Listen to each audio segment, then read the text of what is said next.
the national signing period is off to quite the great start for Tennessee football, especially when you look at the in-state talent that they were able to retain. Of course, a lot of attention is on David Sanders, the offensive tackle that has delayed his signing day and what that could mean for Tennessee. But we'll hone in on a couple of those guys who are staying in-state and adding a great boost to this team and the excitement level that is to come when the signing class officially gets to Rocky Top. I'm Paige Dower. This is the Field Pass on Full Disclosure.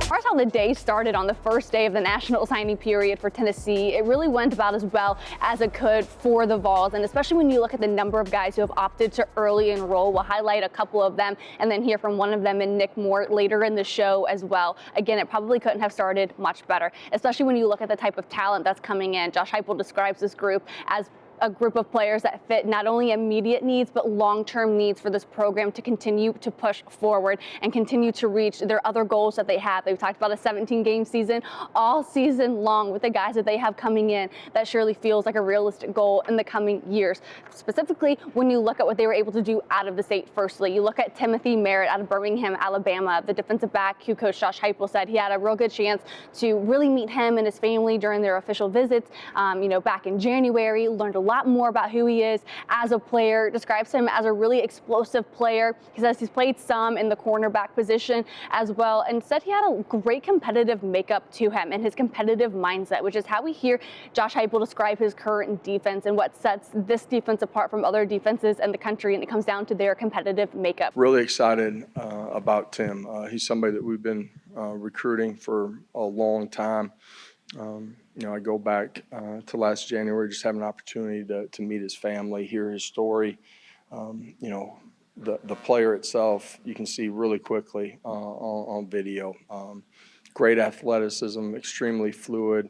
Look at guys from Murfreesboro like Duane Morris, who actually recently flipped from USC to Tennessee, a massive get in the running back position for Tennessee, especially when you look at what Dylan Sampson might do following his junior campaign. And it's actually a young Dylan Sampson who Josh Heupel says Duane Morris reminds him a lot about. So having someone like him in this room will be so important, especially when you have guys like Peyton Lewis who are already in the room. If Cam Seldon decides to stay and what he could do next year when he really is fully healthy and has time to, learn the system under his belt, that can be another triple-headed kind of monster room. And then you add Deshaun Bishop on top of that. That really will be such an elite running back room in the next coming years. He's a dynamic playmaker.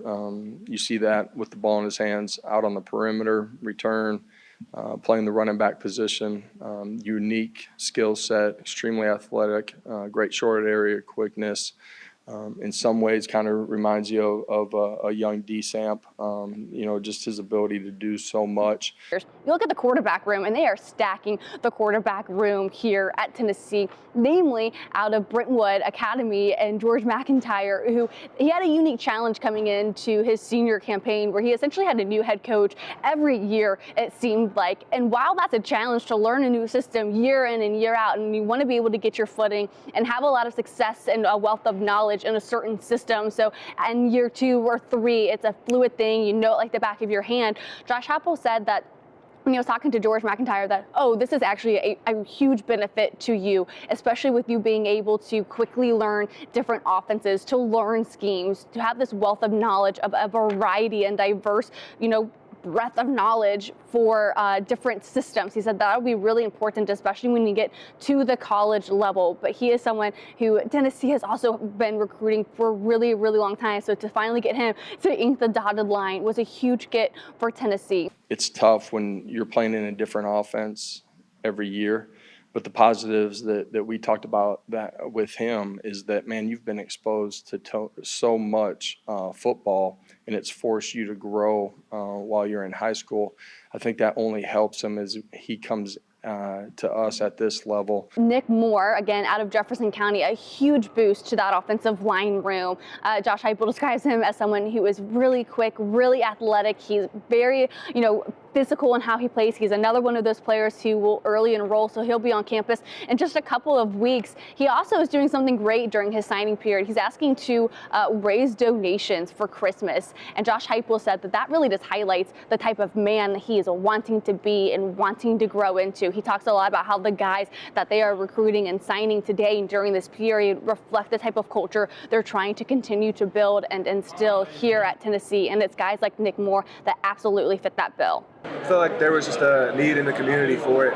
That I don't think that anybody really gives us much attention to the fact that there are still families in need, even though it's a small county. There's still people who need things in this community, and Christmas has always been such an important thing for me and my family, and I felt like it was time to give back to others in need. And after Nick Moore's signing day at Jefferson County, I had a chance to talk to him about what it was about Tennessee that made him want to sign with the Volunteers. And he said, he wanted to stay home, and this was the perfect opportunity to do that. I've really had my compass based on faith, based on family and faith. That's two of the most important things to me. And throughout this whole process, my mom has encouraged me to pray. Don't go away from God, get closer to God during this time, no matter how crazy or how amazing things can be going. So during this time, I feel like ended up in the right spot. It came down to 2 schools. I feel like I chose the right one, and I kind of see everything else unfold past my commitment date, and I noticed that the school was the right fit for me, and God had it all planned out from the start.